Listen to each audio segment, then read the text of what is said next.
आई भैया, हम भोजपुरी गायक धनंजय लाल यादव पंडरिया पंचायत के भावी मुखिया प्रत्याशी नमिता गुप्ता जी और समाज सेवी ब्रजेश कुमार गुप्ता जी की ओर से आप तमाम पंडरिया पंचायत के जनता के हार्दिक स्वागत, हार्दिक अभिनंदन करतानी। देखिए भैया, अब की बार के चुनाव में आप सबके घर की बहू बेटी नमिता गुप्ता जी आप सबके शरण में आयल बानी, तो आप सबसे आग्रह बा कि अब की बार एक एक वोट दे करके अपने घर की बेटी नमिता गुप्ता जी के अपार मतों से विजयी बनाई और समाज सेवी ब्रजेश कुमार गुप्ता जी के पंडरिया पंचायत में सेवा करे के मौका दी।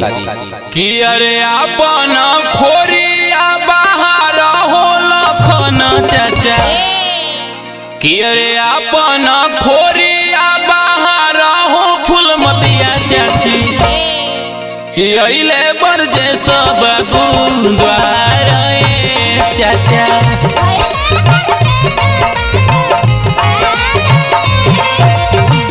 ओइली नमिता बेटी द्वार चाचा,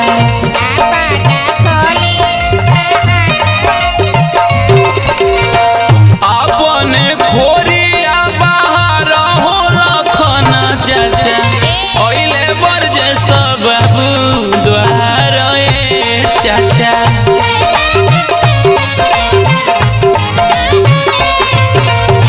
भोटवा तू दी है अब की बाहर चाचा,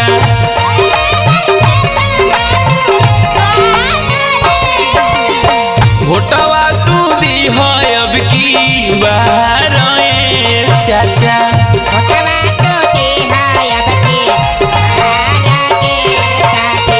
बारे निमन उम्मीदवार चाचा,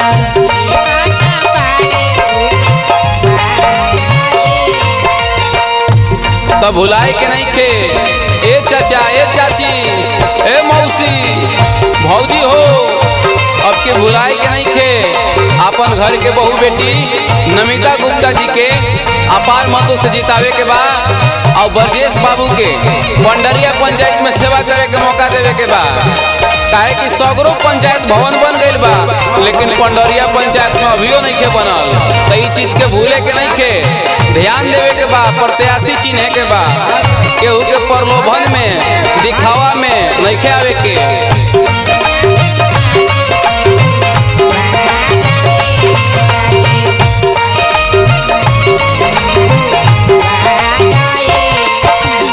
आओ देखी का होई, शिक्षा बढ़ई है बेरोजगारी के मिटाई है हो,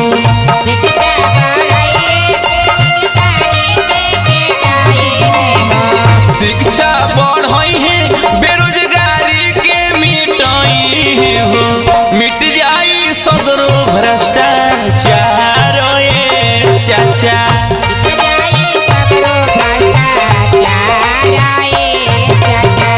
ओइले ब्रजेश बाबू द्वार चाचा,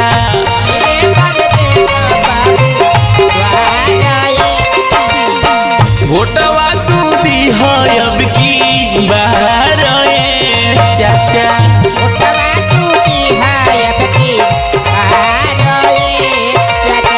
किसको वोट दिया जाए हो सोचना जरूरी है, किसको वोट दिया जाए हो सोचना जरूरी है, किसको वोट दिया जाए सोचना जरूरी है, किसको वोट दिया जाए सोचना जरूरी है, किसको मत दिया जाए हो सोचना जरूरी है। सब भुलाए के नहीं खे ध्यान देवे के बा।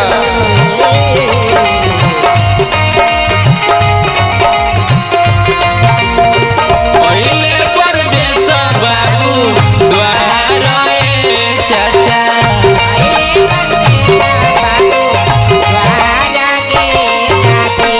पेंशन दिल वही है, आवास दिल वही है हो,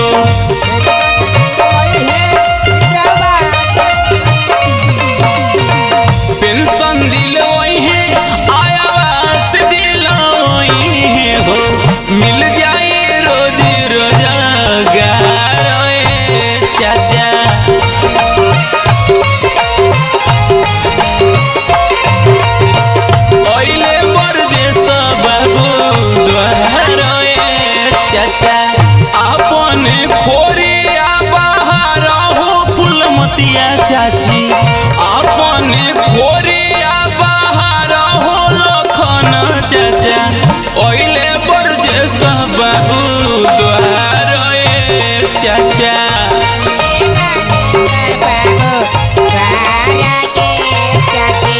ओइली नमिता बेटी द्वार चाचा।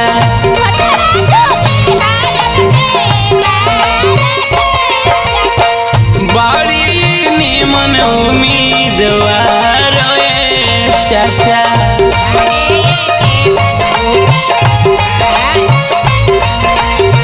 मिल जाई सबके अधिकार चाचा।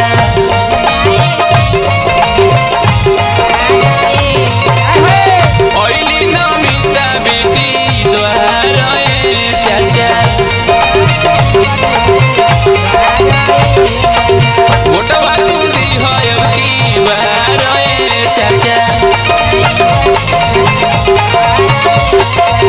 करेली सबका से गोहार चाचा।